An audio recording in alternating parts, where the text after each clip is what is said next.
Good evening. Welcome to TNT Daily. I'm Xiao, the hostess of today. Since national security law of Hong Kong was passed, Hong Kong people have been protesting against it. Though there is no sign of change from Chinese central government, laborers are planning to strike against the evil law. Now listen to the details.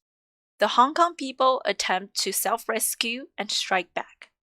Several trade unions are brewing to initiate industrial action against the evil security law, following the financial trade union's urgent call for long-term strikes. The Hong Kong Information Technology Trade Union, Hong Kong Tourism Industry Innovation General Union, and Hong Kong Accounting Brokers Labor Union joined as well. The 2 Million Strikes United Front gathered all trade unions in Hong Kong to participate in the cross-sector anti-national security law strike referendum and to declare opposition to the national security law. The joint list includes Hong Kong Construction Site Workers Union, Hong Kong Designers Union, Hong Kong Aviation Staff Alliance, Hong Kong Hotel Union, Hong Kong Accounting Brokers Labor Union, New World First Bus Staff Union, and more to be added.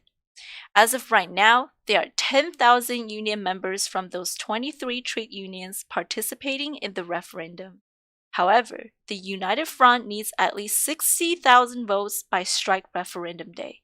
When Xu Kaoli was asked of his opinion on having to recruit more than 50,000 members in just 1 week, he said that the threshold of 60,000 total members is not high, considering the entire part-time worker body of anti-national security law. He also pointed out that even if the participating trade union members do not exceed 60,000 by referendum day, the United Front will still hold a referendum as scheduled. The voting station can also recruit members and vote on the spot. We will know exactly how many people come out by that day, said Xu Kaoli. Thank you for the report. Not only laborers will strike, school kids will join it too. Let's see. Middle school students will hold a referendum on June 14th, aiming to get at least 10,000 votes. The National People's Congress violently voted for the adoption of the national security law for Hong Kong, which provoked a backlash from people of all categories.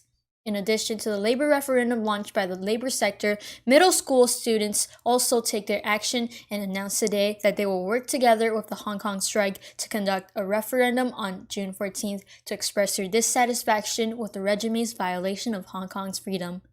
The Middle School Student Action Preparation Platform means that in addition to continuing online voting in the past, the middle school student referendum will be conducted at the same time as the strike referendum and share the voting location, hoping to verify the identity of the students through physical votes, increase the acceptability of the results of the strike referendum, and display their public opinion authorization. The goal of the referendum is to obtain at least 10,000 votes. If more than 60% of the total votes are in favor of strike motion will be passed. Once the bill is passed, the platform will officially start the preparation work for the large-scale strike. Good job, middle school students. 2020 is definitely the worst year ever. Probably no one will argue with me about that. COVID-19 is not done yet. African swine fever is outbreaking in many provinces of China again. Here is the news. China reports African swine fever in 9 provinces. The coronavirus has not been contained to the full extent in mainland China, yet a new wave of African swine fever is approaching. The Ministry of Agriculture and Rural Affairs announced on June 5th that China has registered an outbreak of African swine fever in the southwestern region. The outbreak occurred on a farm of 81 pigs in Yongshan County in Yunnan Province. Since March, 9 provinces and cities in China have reported at least 15 African swine fever cases. These 9 provinces and autonomous regions include Yunnan, Gansu, Sichuan, Jiangsu, Shanxi, and Chongqing. According to reports from the mainland media, many of the outbreaks occurred due to illegal transfer of pigs from different provinces. The local farms are currently rushing to transfer pigs to resume pig production resulting in an increased risk of spreading the new epidemic. During the fight of COVID-19 pandemic, Taiwan wins respect from the world because of its donation. See, they are supporting Canada again.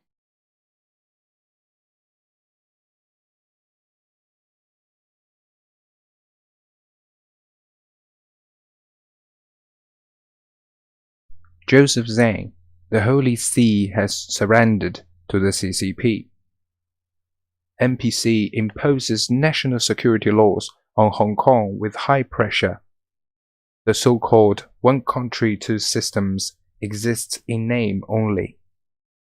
Vatican kept silence and seems rather looking forward to a full diplomatic relationship with the CCP. Former Cardinal of the Catholic Church from Hong Kong, who served as the 6th Bishop of Hong Kong, criticizing the Holy See kept silence to the CCP about Hong Kong, claiming that the Holy See has surrendered to the CCP. Continuously pleasing the CCP is a stupid strategy. He criticized that the Vatican did not speak out for the protesting in Hong Kong. We have no expectations from Vatican. The Holy See has never asked any responsibility of the CCP for political control. Hong Kong is in a turmoil. A large number of young protesters have been treated by police violence. But the Vatican is silent. The CCP will never keep their words, but only wants to control everything. Yes, obviously, CCP's evil threat is increasingly obvious. Now, today's program is a little longer. We have 3 more reports. Taiwan President and Vice President met UK Representative Catherine Netherland. Listen to what they announced. In Taiwan, President Tsai Ing-wen and Vice President Lai Ching-tak separately met with British Representative Catherine Nettleton this morning. Apart from expressing their willingness to continuously strengthening bilateral ties, they further pointed out their willingness to work together for the people of Hong Kong. Tsai also mentioned that Taiwan and the UK are partners with shared values. The UK issued a joint statement with the US, Australia and Canada to express its concern after China passed the Hong Kong version of the National Security Law.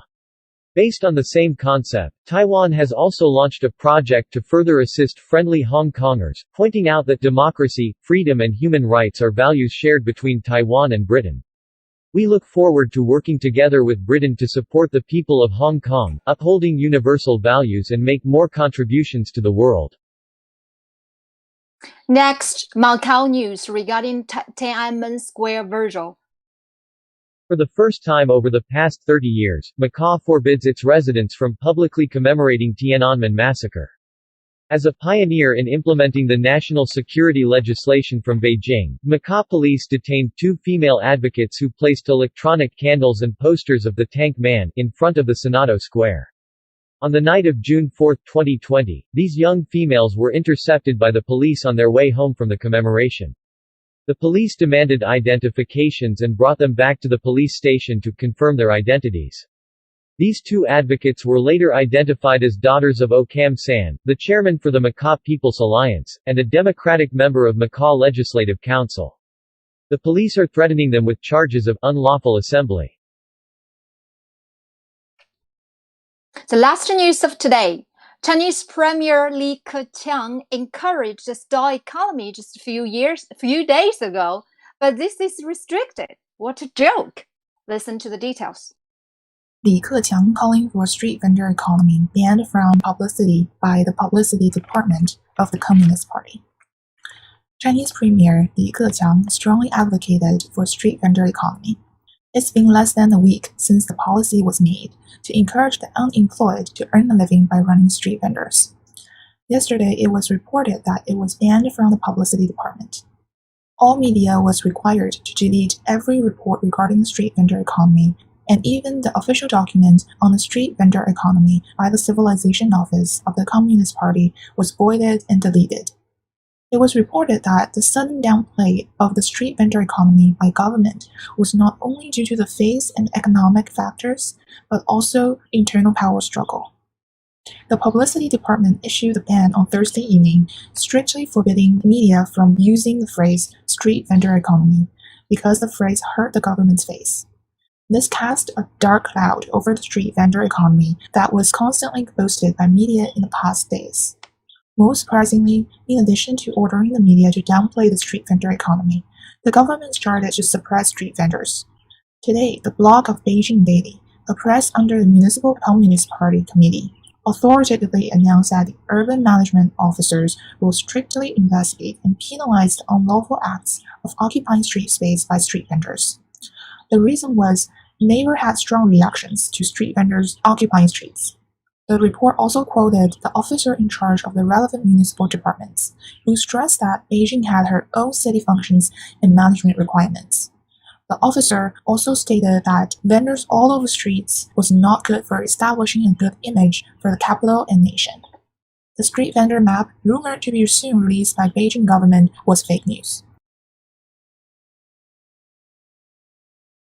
This is a TNT Daily today. Thank you for watching. Please like and subscribe our program. See you tomorrow.